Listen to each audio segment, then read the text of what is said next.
21 नवंबर की सुबह 11 बजे के आसपास लालखड़ी रिंग रोड इमाम नगर के पास में रफीक मंसूरी शेख मंसूरी का पिंकी कॉटन वेस्ट का कारखाना है और इस कारखाने में शॉर्ट सर्किट की वजह से निकली चिंगारी से कपास में आग लग गई। देखते ही देखते आग ने रौद्र रूप धारण करना शुरू कर दिया और इस कारखाने में आग का तांडव शुरू हो चुका था। लेकिन इस आग की खबर तुरंत ही दमकल विभाग को दी गई। दमकल विभाग को सूचना मिलते ही दमकल विभाग का दल तुरंत ही घटना स्थल पर पहुंचा और दमकल विभाग के दल ने कड़ी मेहनत मशक्कत करते हुए इस आग पर काबू पाया। दमकल विभाग की समय सूचकता के चलते पिंकी कॉटन वेस्ट कारखाने में बड़ी अनहोनी होने से टल गई। इस आग के चलते पिंकी कॉटन वेस्ट कारखाने में करीब 1.5 लाख रुपए का नुकसान होने का अंदाजा व्यक्त किया गया है। दमकल विभाग की समय सूचकता के चलते पिंकी कॉटन वेस्ट कारखाने में लाखों की हानि होने से बच गई। दमकल विभाग के फायर फाइटरों में उप केंद्र प्रमुख सैयद अनवर,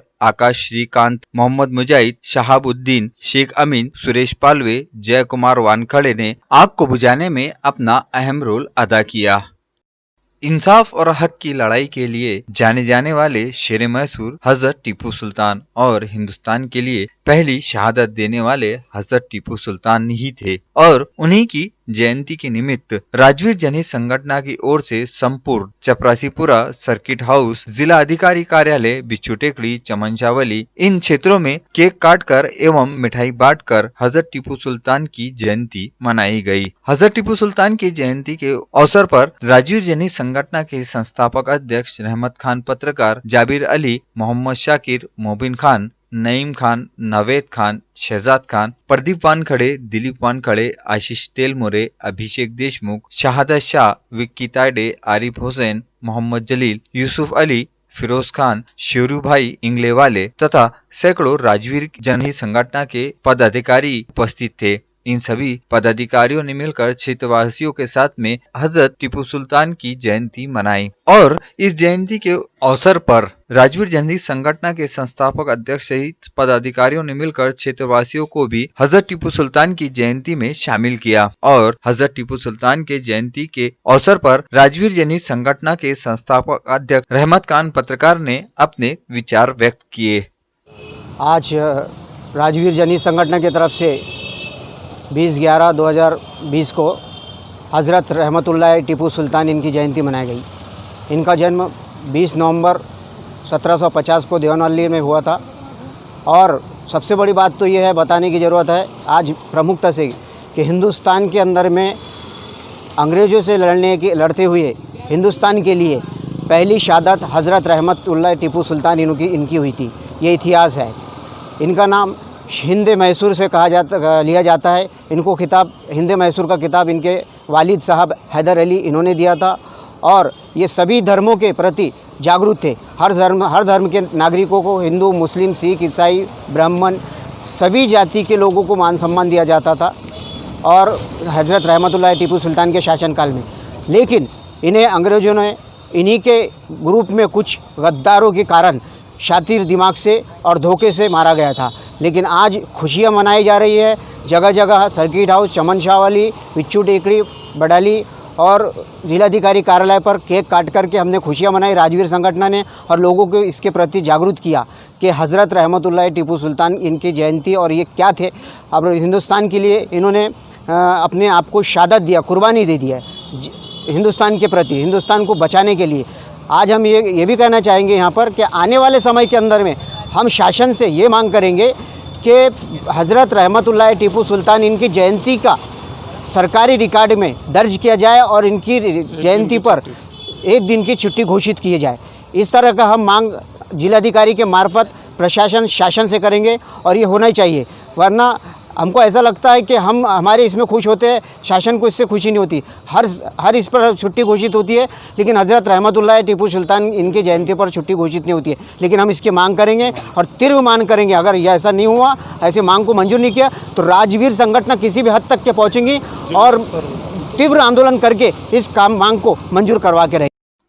कपास की फसल पर बीमारियों का प्रकोप बढ़ता ही जा रहा है, जिसके चलते अधिकतर किसान हद दर्जे परेशान हो चुके हैं। कपास की फसल खड़ी तो नजर आ रही है, लेकिन इस कपास की फसल के बोंडों पर आए दिन नए प्रकार की बीमारियां उभरती जा रही है, जिसके चलते फसल हाथ आना तो दूर की बात है, किसान इस फसल को देखकर ही परेशान हो चुका है। और इसी परेशानी से आहत होकर जिले के सिराला गांव के पास में एक किसान ने अपने खड़ी कपास की फसल पर ट्रैक्टर चलवाकर इस फसल को उखाड़ दिया।